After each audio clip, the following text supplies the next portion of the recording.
Hey guys, Hawk here. So I was doing a little bit of thinking, as you do, in the shower. Let's try to get this camera better. I was aiming it a lot down here, so I need to do better. I also need to stop walking around because I pace a lot. I pace a lot when I'm thinking. So I'm going to try to do that less because that is something that I do want to get better at, is filming. And I think I'm just going to start now. It's 83 degrees, 82 degrees, something like that. So it's not hot, but it is uncomfortable. It will definitely get cooler in the evening. Alexa, what's the low temperature this evening? This evening, in Tomball, you can look for mostly clear skies, with temperatures around 63 degrees Fahrenheit. Also, there's an air quality alert in effect until Friday, April 5th, 8 p.m. Interesting. So that was way too much information, which is one of the reasons why we're falling out of love with these things. But at least Alexa actually gave like the information I have. Or I asked a very specific weather question and it gave me the whole weather report. And if you just ask it like the temperature or something, it's great at that. I like the Google one. We have Google inside the house, and Alexa, I wanted to try it because we're having trouble with Google. And so we have Google inside, and she's very good at finding your phone, which for Alexa, you have to pay for. Can you believe that? So I'm paying $140 a year now for Prime, and they can't include that. Are you serious? Google is literally free. So, and Google's thinking about monetizing their AI search thing in their. It's not going to happen, because if they were going to do that, they would have done it with things like that on Google. Maybe they'll experiment and then it's going to fail and they're going to pull it. Because Google actually thinks before they do things, unlike Amazon. Anyway, she definitely rambles less. If you ask Google a question, it will just go on and on. Anyway. So, I was about to cut these up. I was about to cut up these things because they are bad. There's some voids in them. The entire thing, bad example, the entire thing foamed up. I didn't even finish taking it off. And this was literally just sitting in my room because I was like, you know what? I don't want to live in filth anymore. So I'm going to start cleaning up and taking care of myself. So I was going to cut these up. I was literally going to run them through the bandsaw. That's just a safety thing for a business standpoint, is even though these are bad and they're not up to my quality, that doesn't mean that they're not up to someone else's quality. And so if I see that bubble and that imperfection, I'm like, well, that's not going to do me any good. You see all the bubbles on the surface here. Maybe if I get real close. I forgot I have a really good camera now. See those imperfections? Yeah, this camera is so much better than my other phone. So, not to mention, it's very thin because this back is just littered with. It's basically foam now. It's plastic foam, and what happened is moisture got into it, and the reason why moisture got into it is for the simple reason that there's an additive in here that basically stabilizes the shrinkage. So whenever a resin cures, it shrinks just a little bit, and that is an effect that's measurable and actually in the data sheet.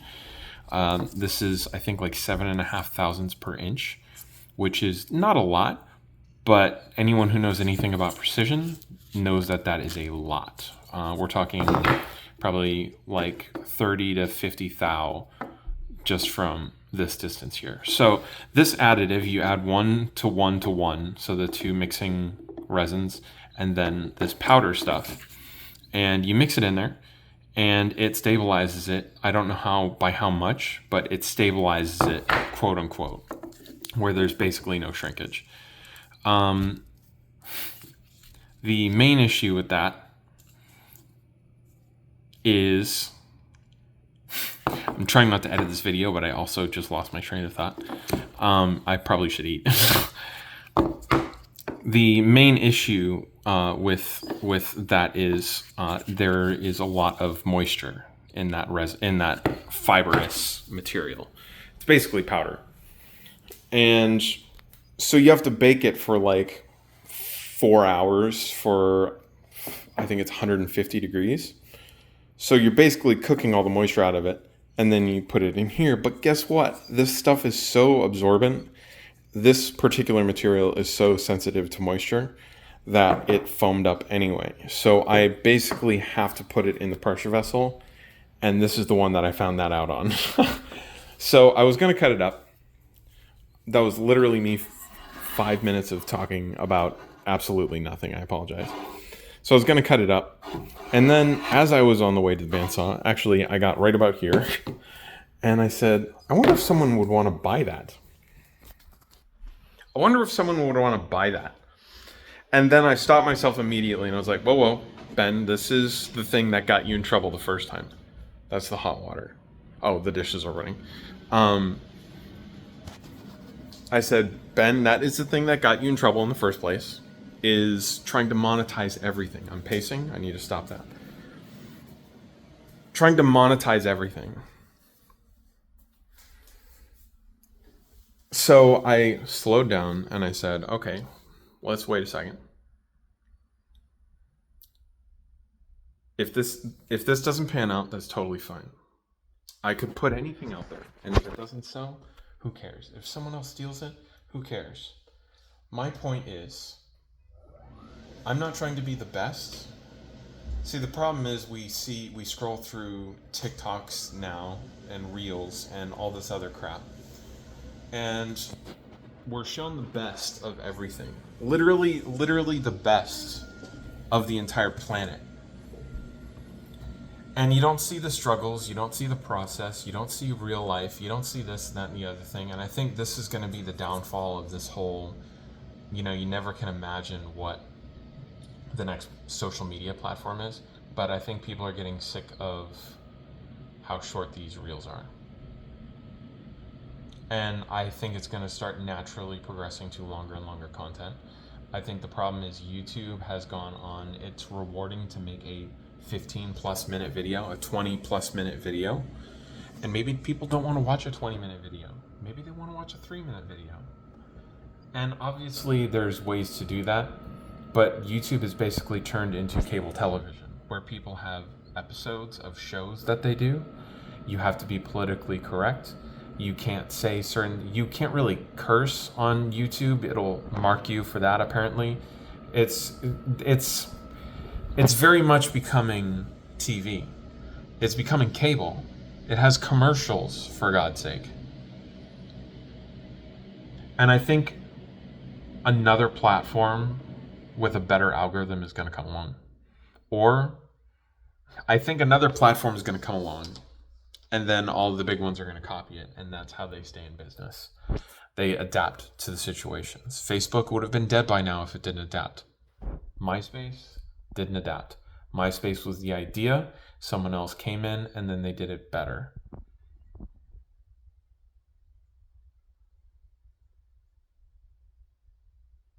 And that's basically what I've been doing. Is where I made something really good, and as soon as that thing is leaking somewhere, and it keeps turning on, that's the air compressor. It's very quiet, but it's still a little interrupting. I should probably unplug it. That's what I've been doing. And I've been trying to monetize everything. I've been trying to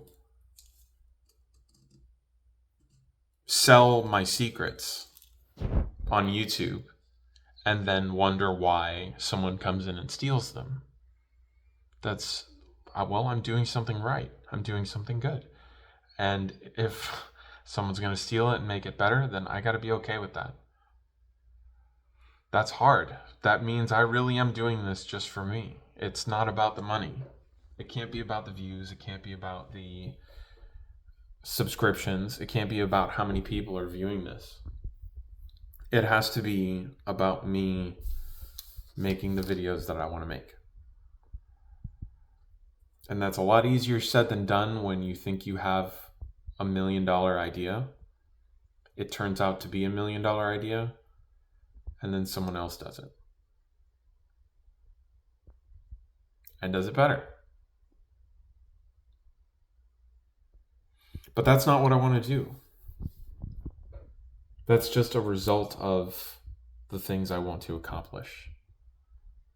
So I need to focus on enjoying what I'm doing.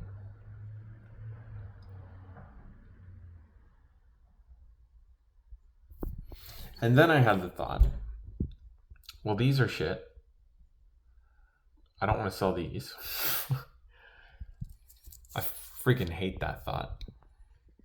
I was like, I don't really want to sell these because they're like bad quality, even like $20, which would be ridiculous. Like that's the material costs more than $20. But it is a failure. And if I was going to sell these, it would be like $20, highest bidder. I don't care. Because that's how I feel about them. But I have to remember that these actually do have monetary value. The materials cost more than that by themselves. The amount of man hours it took to make something like this is literally 15 years. That's 15 years of work that I'm just selling for $20. See, the problem with this is I can pour the silicone. This is kind of the clever thing that I did. I'm just going to put it out there. This is the clever thing that I came up with. I make a mold of the mold. So this is a mold half that gets poured into here and silicone. And so I have two sides here because the way I had to make it was this way. And I had to pinch the mold. You can't glue silicone down to the bottom of a box. So I had to encapsulate it this way. And then that also lets me pull out the mold a little bit easier. Otherwise, I would have to get my finger in there and kind of rip it out.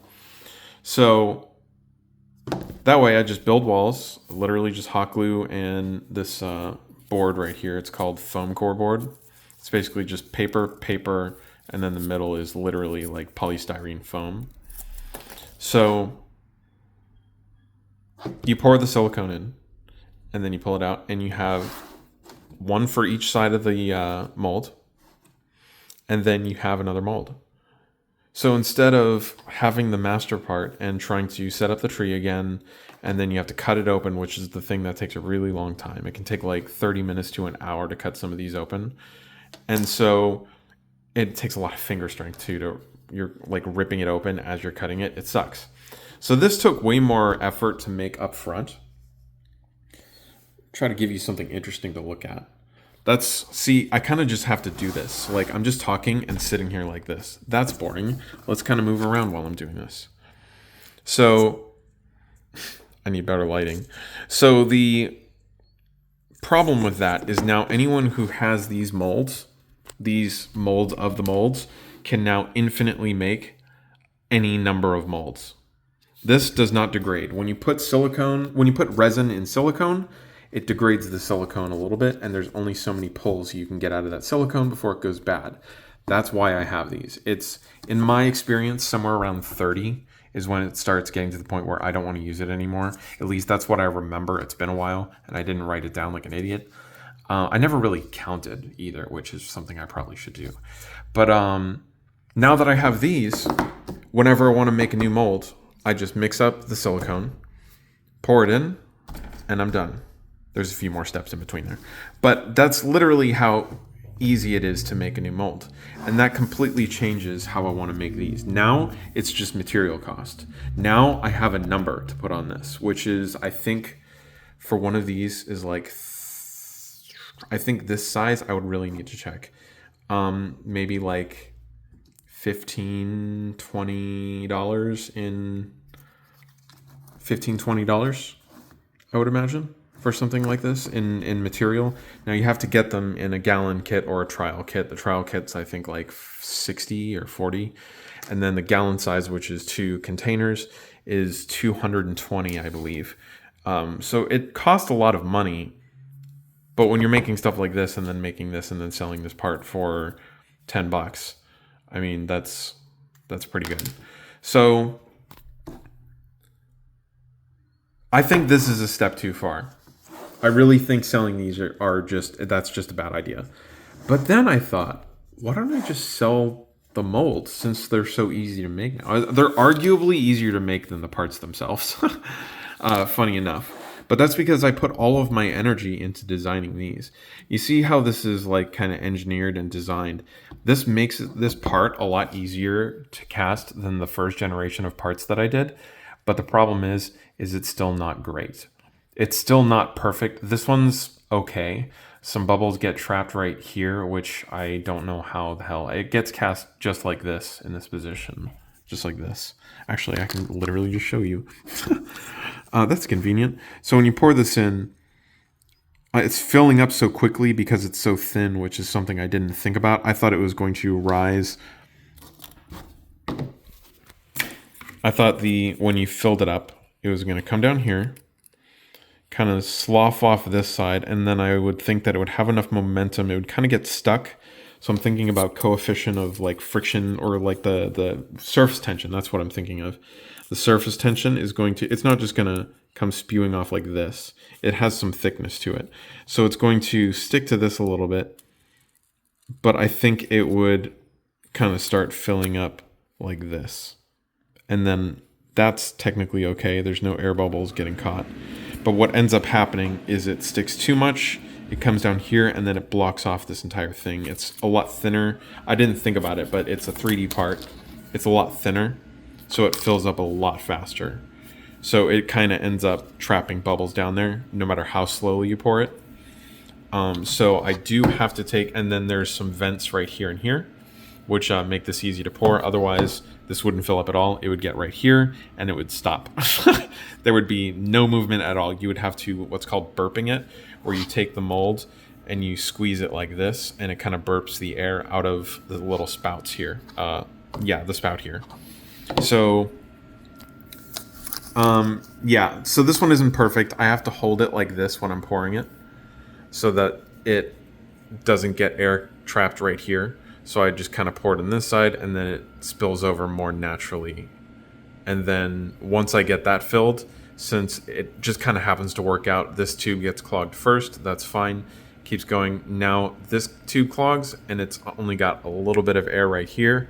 But then when I pull it back up this way, that air is going to release somewhere along the way. It's either going to get released here or released right here, which it usually does. So this is a good mold. It's not perfect. I might as well show you some ones because now I'm having fun explaining this. This is the stuff, this is the exciting part. I had to learn all this through 15 years of work, and I really wish I could explain it to people. Like, that's really my passion, is like teaching people about this kind of stuff, or teaching people about anything really. Something that I'm super into, at least. So here are some of them. This is not all of them. Oh, it's not the most interesting one, that's for sure. The most interesting one is definitely the front part, which is just a metric pain in the ass. I still don't know if these I know these work, but I don't know if that one's gonna work. And I'm kind of putting it off because I haven't casted silicone into the copies. These are all very straightforward. I know they're gonna work. That one I'm not 100% sure. So now that we're here, let's make sure the lens is clean. It's fine. So now that we're here, I started doing, these were like the last ones that I did. I still got to sand them because the edges are sharp right here. Just the nature of the beast. I'm getting poked everywhere. These, I'm also getting poked. One of these, which is not here, I've like finished up and cleaned up a little bit better. This is the jam door, if you couldn't tell. So that's the top half of the jam door. You can see the little handle right here. It's really hard with this light, even though it is good lighting. Oh no, that's wait a minute. Am I stupid? No, I'm not stupid. The holes are in here. That's a little bit easier to tell where it is. Just because like almost everything with this is like super flush, which is, it looks really cool coming out of the mold. It's like super professional. I'm really happy with it.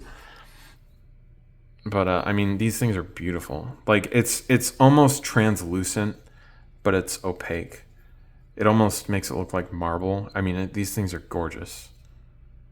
And that's from that filler that I put in there. And so, one more. This is kind of boring. It's the little piece that magnetics to the jam door. But look at that. That's like almost completely flush. Now, these are precious. So I have to keep these safe. This is going to be in a library somewhere. And I'm probably going to want to build some sort of foam boxes for this, which sounds absolutely ridiculous. I know that sounds ridiculous. But if I dropped the screwdriver on this, it's probably going to damage it, and it's probably going to make this thing less than perfect. This has the potential to last my entire life, my children's lives, and their children's lives. This is a very, very expensive thing that I am holding in front of me. If I had to put a money value on something like this, I mean, it's probably close to $1,000, maybe even more. That I know that sounds ridiculous, but you can make as many of these parts as you want from this. This isn't a part. Like, has some value, but I still have to build a box around this. I have to do the work into it. There's zero work in making a mold for this. So these I do have to keep safe. These are bad, and I need to mark them so that I'm not getting them confused with the good ones. And that's just something you do when you have a lot of parts on the table and you want to make sure you know which ones are bad. You want to mark them. That's certification for, it's not, I know it's in aerospace certification, but the one below that, like, you have to make sure your parts are clearly marked wherever you go. So these are just some of them. This is how I'm doing this. This is how I'm molding. These are being made off of the tin cure silicone, which again doesn't have any issue curing up against 3D printed resin. And then I cast the platinum cure silicone in this. I was advised not to do this. I was advised not to do this by Smooth On directly. I watched some videos that said don't do it. I called them. They said I wouldn't do that. The reason is if anything leaches, chemically wise, from the tin cure silicone into the plastic, it's going to inhibit the curing of the platinum cure silicone. So I made a bit of a gamble. The first test I did was $200 in material. And that might sound like a lot of money, but it's not $800, which is how much this project was going to cost. So $200, I could suck that up. I did a little test. I think it was the sling mounts, and it worked. And I got all through it, and I said, okay, I can do this. Now I need the funding. So that's kind of how that went. This has kind of been a fun process, just kind of like seeing if I could industrialize a little bit more. This is more along the lines of what my job has been. This has been far more along the lines of like an assembly line or like an actual production. I'm actually making parts to sell in like a shop. So that kind of felt good. I know I've done this before technically where I sold parts, but I definitely wasn't doing it to this capacity. It was very amateur. I was wasting a lot of time, and I wasn't thinking about it like, how many of these things can I make? It was, oh, I can make one of these. That'll be good enough. I can make one of these every 2 days, every 3 days. That's good enough. No, that's not expandable at all. So that's what I've been doing with the molding. I guess that's going to be the title of this video. I didn't know that's what I was going to talk about. I didn't even know I was going to be out here talking to you guys for 24 minutes, to be perfectly honest. I came out here to cut up something, and I still haven't eaten, and I still wanted to do other things. I was in the middle of cleaning up my room. I kind of like this space, though. It's already cooled off. I kind of like this space, though, because it's like my thinking bubble. And if I have some place to think, I think I'll have an easier time relaxing in the office. But, because that's like my happy place. And then this is like my work zone, which is pretty cool. It's nice to have different locations. You're probably wondering what the things on the wall are by now. literally just out here with my wife. And she was like, I want to do something. And I said, you want to paint the walls? And that's how that went. This is my wall. This is her wall. I don't think she's happy with that. That was a cover up for something else. And then I did that because she said, you can leave that. I think she said, you can leave that, but that literally has to be covered up. I'm embarrassed. So I did that. Literally just because that's as small as I could make it. This was a fun one. Kind of like a 3D effect a little bit. And then I literally did that in like 5 seconds. I'm not super happy with it, but I mean, that's pretty good. I'm thinking about putting like some sort of like up here, like painted on, like on top of whatever, I don't know, shelving I'm doing here. That's kind of not where this is going. I am going a different direction now that I'm actually sitting here more. You're going to have to forgive me because I'm really not good at showing great angles yet. But so far, the first 2 episodes of this are completely unedited. Why? Because I don't like editing. So I decided I'm just going to do this in one take.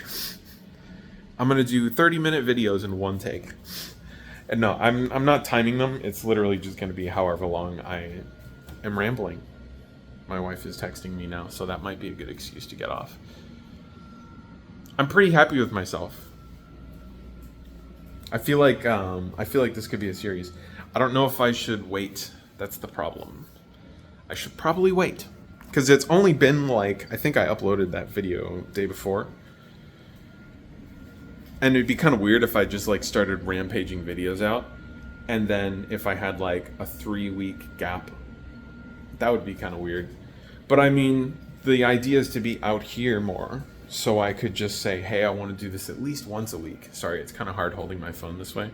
Camera's right there. Or the lens is right there. I mean, I suppose I could hold on to it. That doesn't feel really fun right now. See, I'm trying to be perfect in everything, but I think that's just going to be something that I'm going to have to learn. Sorry. I know I told you guys to, at one point, turn on notifications because I didn't know I'd be sporadic and YouTube is unkind. But that's pretty much how this is going to be. So, I don't know. I don't have a schedule. I don't want a schedule right now, so I'm not going to put a schedule. Maybe I'll have one in the future. Right now, I don't. So if you want to see more of these videos, if you want to hear me ramble more, if you want to see me talk about things or working on projects or something, I do want to eventually do videos about like me actually working on projects while I'm working on them. But that's a little out of my wheelhouse right now. So I think I'm just going to do what comes naturally. I'm going to upload when I want, and I'm going to try to do it more than once a month. I'm gonna try to do one at least once a week. I think it'd be weird if I didn't do one at least once a week. But still, the notifications help. I guess it might help the algorithm. Again, God help you. I don't know why you're subscribing to me if you don't already know me, like personally. I consider personal to be like anyone I've had chats on with Discord, anyone I've had a verbal communication with. I would say quantifies as who I'm talking about. If you've only texted me, that would be weird if you're watching. I know I technically have like 2,200 subscribers, but I essentially have like 50 subscribers right now. So if I haven't talked to you and you're watching my video, like all the way through, it's one thing to click on the video. It says my last one got like 50 views or something. No, it didn't. It probably had like a handful of people watch it all the way through. That's what I'm imagining. I haven't looked at the analytics. I don't even know if they're available yet, but I can only imagine that's what's happening. So if you watch this all the way through, let me know in the comments. Even if it's nothing, even if it's just to say, yes, I'm just curious. You don't have to. I'm really not doing it for the analytics. I'm not going to say leave a comment every single time. I'm actually just curious to see how many people are watching these videos, because this feels like it's a bad video. I wouldn't watch this. So let me know if you guys would and why you are watching this, because I'm very curious. I'm also very happy with the phone that I bought. I'm sorry to my wife. The OnePlus series did not work out. I'm very happy with this one. I'm going to stop talking because we're right at 30 minutes. Thank you guys so much for watching, and I'll see you in the next one.